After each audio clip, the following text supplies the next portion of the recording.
সোনু নিগমের সঙ্গীত জীবনের বড় ব্রেক আসে 1997 সালে বর্ডার সিনেমার সন্দেশে আতে হে গানটির মাধ্যমে। এই গানটি রাতারাতি সুপারহিট হয় এবং সোনুকে ভারতের অন্যতম প্রধান পুরুষ গায়ক হিসেবে প্রতিষ্ঠিত করে। আপনারা দেখছেন সংবাদ শিরোনাম ডিজিটাল, মাথা উঁচু করে এগিয়ে চলার শপথ।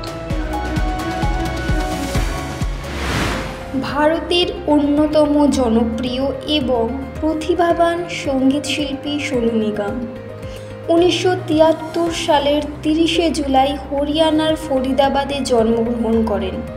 তার সঙ্গীত জীবন প্রায় 4 দশক ধরে বিস্তৃত।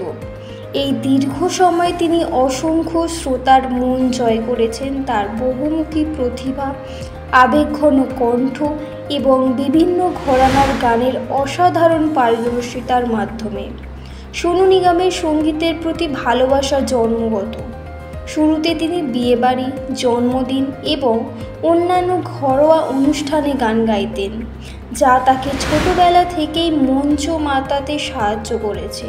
তার পরিবার 1990 সালের মুম্বাইতে চলে আসে, যা সোনুর সঙ্গীত জীবনের মোড় ঘুরিয়ে দেয়। মুম্বাইয়ে এসে তিনি ওস্তাদ গুলাম মুস্তাফা খানের কাছে শাস্ত্রীয় সঙ্গীতের তালিম নেওয়া শুরু করেন, যা তার সঙ্গীতকে আরও সমৃদ্ধ করে তোলে। 1990-এর দশকের প্রথম দিকে সোনু নিগম মুম্বাইয়ে নিজের জায়গা করে নিতে কঠোর পরিশ্রম করেন। তিনি প্রাথমিকভাবে কভার গান গেয়ে এবং বিভিন্ন অনুষ্ঠানে পারফর্ম করে জীবিকা নির্বাহ করতেন। 1995 সালে তিনি সারেগামাপা সঙ্গীত রিয়েলিটি শোয়ের উপস্থাপক হিসেবে প্রথম বড় সুযোগ পান। এই শো তার জনপ্রিয়তা বহু গুণ বাড়িয়ে দেয় এবং তাকে ঘরে ঘরে পরিচিত করে তোলে। এই অনুষ্ঠানের মাধ্যমে তিনি শুধু নিজের সঙ্গীত প্রতিভা নয়, তার উপস্থাপনার দক্ষতাও প্রমাণ করেন। সোনু নিগমের সঙ্গীত জীবনের বড় ব্রেক আসে 1997 সালে বর্ডার সিনেমার সন্দেশে আতে হে গানটির মাধ্যমে। এই গানটি রাতারাতি সুপারহিট হয় এবং সোনুকে ভারতের অন্যতম প্রধান পুরুষ গায়ক হিসেবে প্রতিষ্ঠিত করে। এরপর তাকে আর পেছন ঘুরে তাকাতে হয়নি।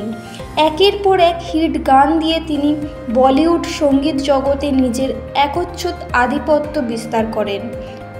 তার গাওয়া কিছু অবিস্মরণীয় গানগুলির মধ্যে রয়েছে बोले चुड़िया, कल हो ना हो, अभी मुझ में कहीं, जब कोई बात बिगड़ जाए।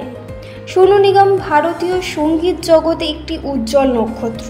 তার বহুমুখী প্রতিভা, কণ্ঠের গভীরতা এবং বিভিন্ন ঘরানার পারদর্শিতা তাকে তার প্রজন্মের অন্যতম শ্রেষ্ঠ গায়কদের একজন করে তুলেছে।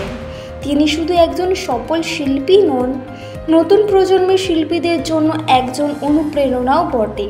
তার সঙ্গীত অগণিত মানুষকে স্পর্শ করেছে এবং ভারতীয় সঙ্গীতকে বিশ্ব মঞ্চে পরিচিত করতে সাহায্য করেছে।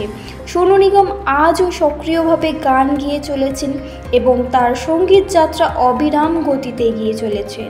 সংবাদ শিরোনামের পক্ষ থেকে তাকে জানাই জন্মদিনের শুভেচ্ছা।